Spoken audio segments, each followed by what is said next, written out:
Hi everybody, welcome to Chin Fat. This is a continuing episode based on storytelling in film, coming up with a good idea and actually moving into screenwriting. This series I'm going to be talking about taking a script and going all the way through the pre-production, production, and post-production process if you're interested in making films. So in this episode, we're going to be getting into some resources and some options with screenwriting and some basic suggestions on writing a screenplay.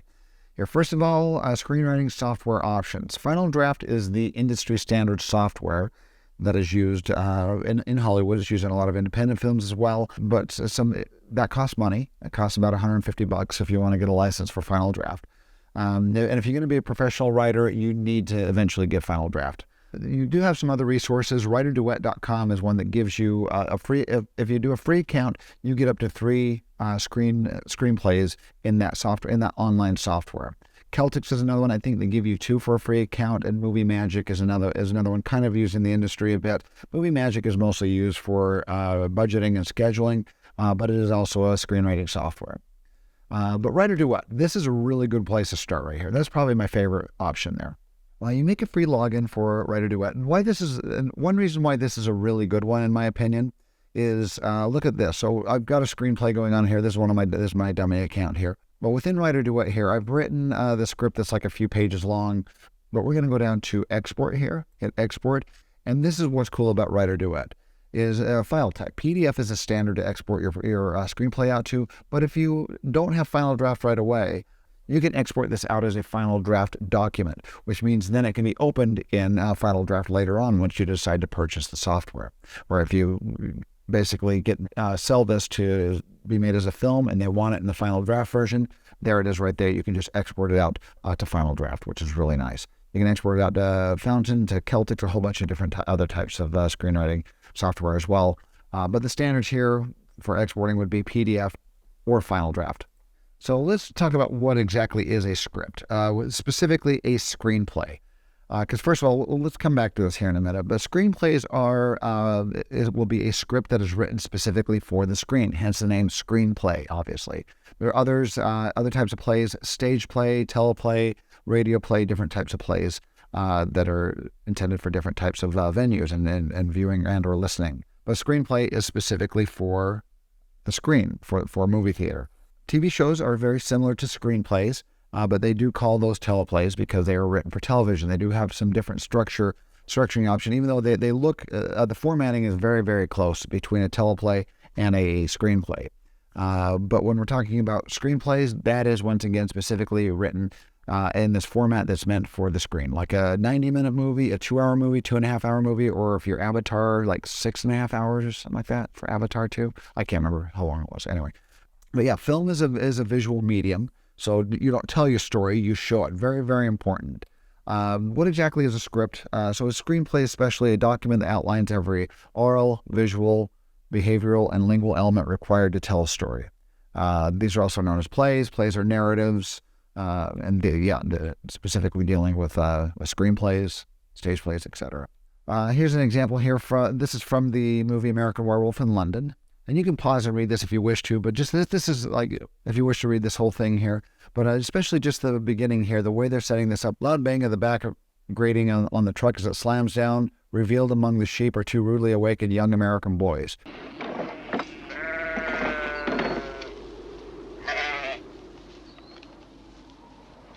They look exhausted. They both carry backpacks, 2 American kids on a jaunt in Europe. They're in their late 20s. Notice one thing that you notice about the screenplay is it is written in present tense. Notice this is written in present tense. It is very cold and they clamber out of the truck, none too happy. Pushing the sheep aside, they step out and stretch. And then now you have introduced the characters' names. They've been crammed for hours, and then you have dialogue underneath that. We are going to get into formatting a screenplay as well. But just right now, we're kind of going over some of the basics here. And this is written by John Landis, directed by John Landis as well. It's a great horror film if you haven't seen it. But this is a good example of a screenplay here. And one thing that you'll notice as well is that the formatting on this is you've got kind of short paragraphs. It's not one big thick paragraph. It's kind of broken up into a bunch of small paragraphs. One thing to remember with screenwriting is that equates to about a minute per page. So if you have a 90-page screenplay, that's going to equate to about a 90-minute movie. If you have a 120-page or 110-page, that's about 150 minutes to 2 hours. All right, so in a story in general, what makes a good story? You can come up with ideas like good characters, spectacle, good cinematography, a whole bunch of different things. But one thing a lot of screenwriters will argue that makes a good story and drives a good story is conflict. In fact, I want to play a little bit of a quote from Aaron Sorkin here talking about, he's being interviewed on a podcast and they were asking him about what makes a good story, and he answers that question here.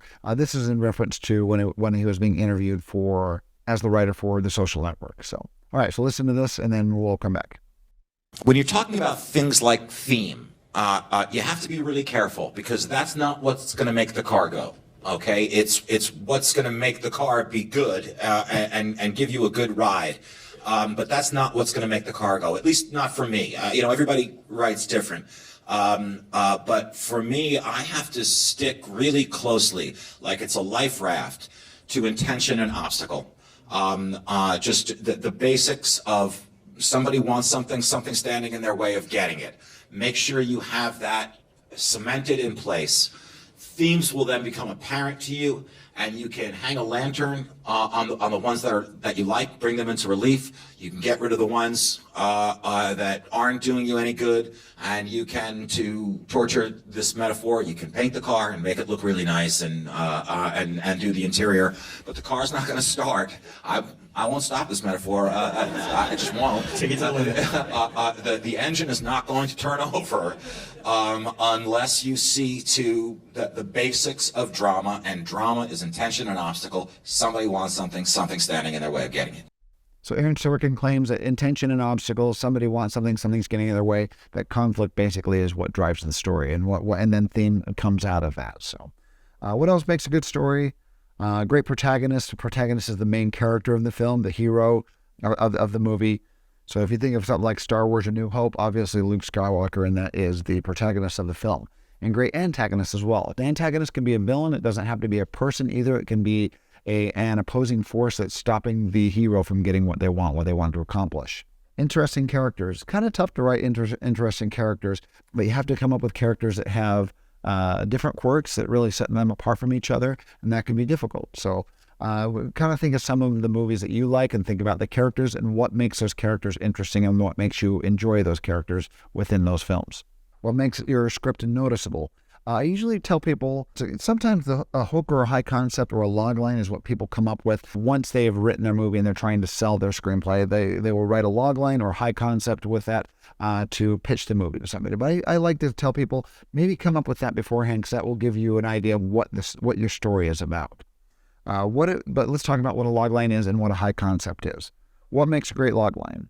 Irony, in my opinion. This is I'm going to bring up some successful movies and bring up their log lines and show you where the sense of irony lies within these log lines here. First of all, what is a log line? It's one single sentence that basically explains your entire movie. So right here's a great example of a log line here. A cop comes to LA to visit his estranged wife, and her office building is taken over by terrorists.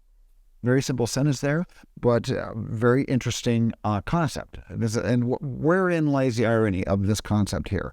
A cop comes to L.A., and of course, I know you probably realize that's Die Hard by now, but a cop comes to L.A. to visit his estranged wife, and her office building is taken over by terrorists. Where's the irony in that? Think about it. The fact that he is there to patch things up between his wife, and what's the worst thing that could possibly happen? The building is taken over by terrorists. So that was his goal, was to patch things up with his wife, but now the worst thing possible has happened. So therein lies the irony, and it makes a very interesting concept. One more: a businessman falls in love with a hooker he hires to be his date for the weekend. And if you thought Pretty Woman, you're right. Once again, where's the irony in the statement? What makes that interesting? Well, what's the point of a prostitute? A prostitute is really meant for a one-night stand, not even a one-night stand, maybe, I don't know, like a 1 to 3 hour stand. I'm not sure how long it would necessarily be, but he falls in love with her. So falling in love with somebody that's only meant to be there just for like an hour or two, falling in love with a prostitute is ironic. So, and unexpected, I should say. So when we talk about irony, we're talking about when the unexpected happens. And I think what makes this concept interesting is it's kind of an extreme version of irony here. High concept is a type of artistic work that can be easily pitched with a succinctly stated premise. It's plot-based. Not talking so much about the characters as much as what happens in the storyline. It can be contrasted with low concept or core concept, which is more concerned with character development and other subtleties that are not easily summarized. So high concept, something that's plot-based. That's what a high concept is. So a high concept is oftentimes posed as a question. I will show you some examples here, but the conflict is driven by a sense of irony, once again, which makes it interesting. The protagonist's character flaw directly relates to an adverse situation or plot events. Your story's got to be unique. It has to appeal to a wide audience, and it can be said in one sentence, and you instantly see the whole movie. So let's show some examples here.